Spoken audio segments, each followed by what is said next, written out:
दोस्तों नमस्कार। दोस्तों मैं विमल शाही आप सभी लोगों का अपने चैनल में स्वागत करता हूं और उम्मीद करता हूं कि आप लोग सब लोग स्वस्थ होंगे एवं मस्त होंगे। सभी राष्ट्रवादियों और सनातनियों से ये निवेदन रहेगा कि आप लोग मेरे चैनल को सब्सक्राइब कर लीजिए और वीडियो को लाइक एवं शेयर भी कीजिए। दोस्तों पश्चिम बंगाल में आपने देखा कि चुनाव के बाद किस तरह से इंडिया अलायंस की जो पार्टनर हैं ममता बनर्जी की पार्टी टीएमसी किस तरह खंड खंड 3 टुकड़ों में बट गई। स्टेट असेंबली में जो उनके जो विधायक हैं वो विदिन टीएमसी रहने का फैसला किया है और जो पार्लियामेंट में जो टीएमसी हैं उन्होंने भी विदिन टीएमसी ही रहने का फैसला किया, लेकिन दे विल सपोर्ट एनडीए। ठीक है। और बाकी बची खुची संपत्ति 8 एमपी और 8 एमएलए, यही ममता बनर्जी की बची खुची संपत्ति है। एक बुआ एक भतीजा और वही 15-20 एमपी एमएलए। दोस्तों जब मैं भारत का मैप देख रहा था तो पूरा का पूरा नॉर्थ ईस्ट भगवा में रंग चुका है। उधर बिहार में BJP, Paschim Bangal BJP, Assam BJP, Orissa BJP, सिर्फ एक छोटा सा portion Jharkhand, UP BJP, MP BJP, Telangana ये आंध्रा बीजेपी, तो हर तरफ भगवा भगवा छाया हुआ है। झारखंड का एक पोर्शन जो है ऐसा लग रहा है कि अजीब सा मतलब कि चक्रव्यूह में फंस गया है। ठीक है। तो जब मुझे ये विजिबिलिटी आ रही है कि झारखंड में कुछ होना चाहिए, क्योंकि देखिए पश्चिम बंगाल से जो रोहिंग्या हैं या जो बांग्लादेशी घुसपैठिए हैं वो भागेंगे, तो मुझे लगता है कि 90% जो है वो झारखंड के रास्ते भागेंगे। पहले झारखंड जाएंगे, वहां पर रहेंगे, फिर वहां से फिर दूसरे स्टेट में भागेंगे। तो मुझे लगता है कि बीजेपी के नेताओं का नेक्स्ट टारगेट मुझे जहां तक लगता हो सकता है कि झारखंड हो, और इसकी शुरुआत हो चुकी है राज्यसभा के चुनाव से। दोस्तों बीजेपी मौका कहां देखती है? जहां पर इंडिया गठबंधन में आपसी फूट हो, झगड़ा हो, कलह हो, तो बीजेपी उसमें अपॉर्चुनिटी देखती है। तो राज्यसभा चुनाव हो या लोकसभा चुनाव हो या अन्य किसी भी तरह का चुनाव हो, तो इंडिया गठबंधन तो पता ही है सबको कि स्वार्थ का ये अलायंस है। जहां स्वार्थ होता है वहीं पर ये अलायंस आकर मिलते हैं। तो अभी दोस्तों झारखंड में 2 सीटों पर राज्यसभा का चुनाव है। ठीक है। और वहां पर जो दलीय स्थिति है, पहले ये देख लेते हैं दलीय स्थिति क्या कहती है। दलीय स्थिति यह है कि झारखंड मुक्ति मोर्चा के 34 विधायक हैं, कांग्रेस के 16, आरजेडी के 4, सीपीआई एमएल के 2। ठीक है। तो टोटल मिलाकर जो ये हो रहे हैं 56 विधायक हो रहे हैं, और एक राज्यसभा जीतने के लिए 28 सीटों की 28 वोट की जरूरत पड़ती है, और यहां पर 56 है। तो कायदे से झारखंड से इंडिया ब्लॉक के 2 कैंडिडेट जीत सकते हैं कायदे से। तो सबसे पहले कांग्रेस ने क्या किया, अपने एक कैंडिडेट प्रणव झा का नाम घोषित कर दिया। अब प्रणव झा कौन है भाई? प्रणव झा मल्लिकार्जुन खड़गे के राजनीतिक सलाहकार हैं।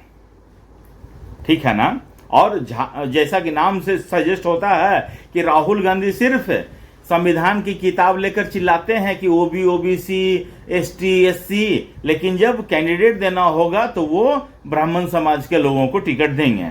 तो प्रणव झा जो है ब्राह्मण समाज के हैं, उनको टिकट दिया। और टिकट देने के क्रम में जो वहां मजबूत है, जो वहां की बड़े भाई की भूमिका में हेमंत सोरेन है, जेएमएम है, उनसे किसी भी तरह का कोई कंसल्टेशन नहीं लिया।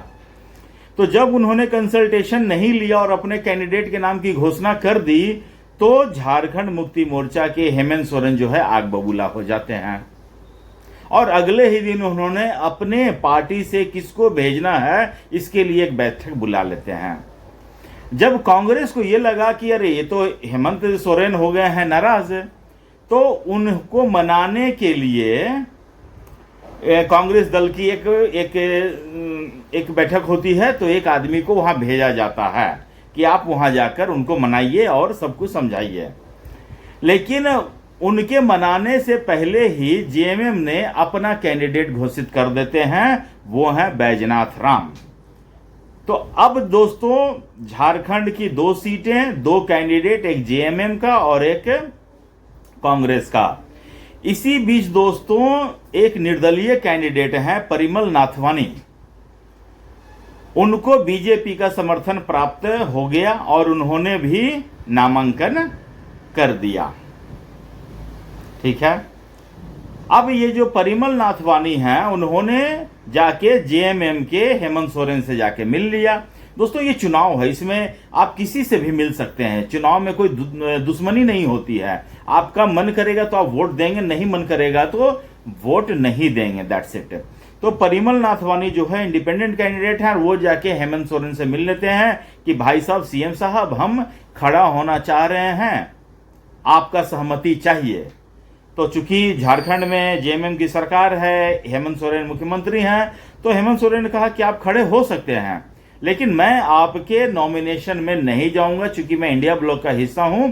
लेकिन आप नॉमिनेशन में आप खड़े हो जाइए, मैं नॉमिनेशन में नहीं जाऊंगा, मैं आपका प्रस्तावक नहीं बनूंगा। तो ये तो हो गया गोटी सेट। और प्रणब झा के नॉमिनेशन में ये जो हेमंत सोरेन है वो जाते हैं। तो दोस्तों अब देखिए इक्वेशन क्या हो रहा है। इक्वेशन ये हो रहा है कि जो जेएमएम के बैजनाथ राम हैं, उनको जेएमएम की 34 में से 28 वोट मिल जाएंगे। ठीक है, तो 28 वोट प्रथम वरीयता के मिल जाएंगे और उनके पास अभी भी 6 वोट जो है बाकी रहेंगे। तो अब जो है कांग्रेस के 16, आरजेडी के 4, सीपीआई के 2 और बाकी जेएमएम के मिला के 8 बचते हैं, 28 होते हैं। तो ये सारे लोग मिलकर जो हैं प्रणब झा को वोट दे देते हैं। अब आ जाइए जो परिमल नाथवानी जो बीजेपी के कैंडिडेट हैं, समर्थित कैंडिडेट हैं, उनका इक्वेशन क्या कहता है। तो बीजेपी का झारखंड में 21 सीटें हैं, एजेएसयू का 1 सीट है, जेडीयू का 1 सीट है, एलजेपी का 1 सीट है, इस तरह से मिला के हो जाते हैं 24। तो अब बीजेपी के जो परिमल नाथवानी को ये उम्मीद है कि अगर 1-2 वोटों का अगर क्रॉस वोटिंग हो जाता है, या 1-2 वोट अगर इनवैलिड हो जाता है, या 4 वोट इनको इंडिया ब्लॉक के मिल जाते हैं, तो ये बाजी निकाल सकते हैं। तो दोस्तों अगर परिमल नाथवानी जीतने में सफल हो जाते हैं, तो समझ लीजिए उस दिन से झारखंड में इंडिया अलायंस की उल्टी गिनती शुरू हो जाएगी। क्योंकि देखिए, अगर 4 वोट इनको मिलते हैं तो वो 4 वोट जेएमएम के ही रहेंगे, और जेएमएम के रहेंगे तो कांग्रेस जो है उनके ऊपर आरोप लगाएगा कि आपने मुझे जानबूझ के हरवाया है।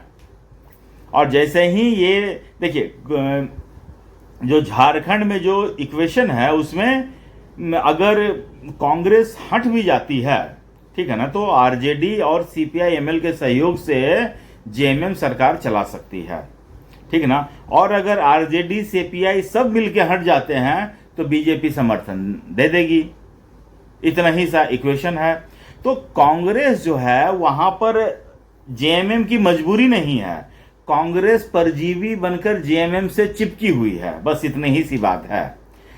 जेएमएम जब चाहे तब कांग्रेस को लतिया के भगा सकती है, लेकिन वो तो कांग्रेस है कि हर एक अपमान को झेलकर भी जेएमएम के साथ चिपकी हुई है, और ये उनके अपमान के सीरीज में एक और बल्ब जुड़ जाएगा, ठीक है ना।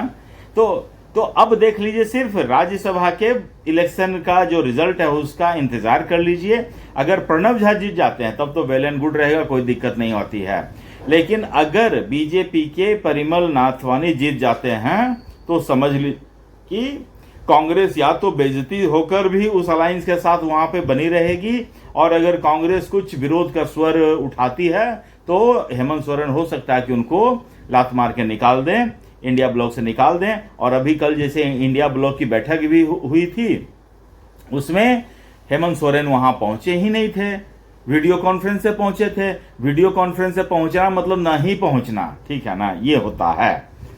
तो बाकी दोस्तों आप मुझे कमेंट करके बताइए कि आपको क्या लगता है कि क्या झारखंड में सत्ता परिवर्तन की आहट आपको दिखाई दे रही है। मुझे तो दे रही, जैसा कि मुझे दिखाई दे रहा है। आप मुझे कमेंट करके बताइए और अपना ख्याल रखिए, स्वस्थ रहिए, मस्त रहिए। तब तक के लिए नमस्कार, बाय।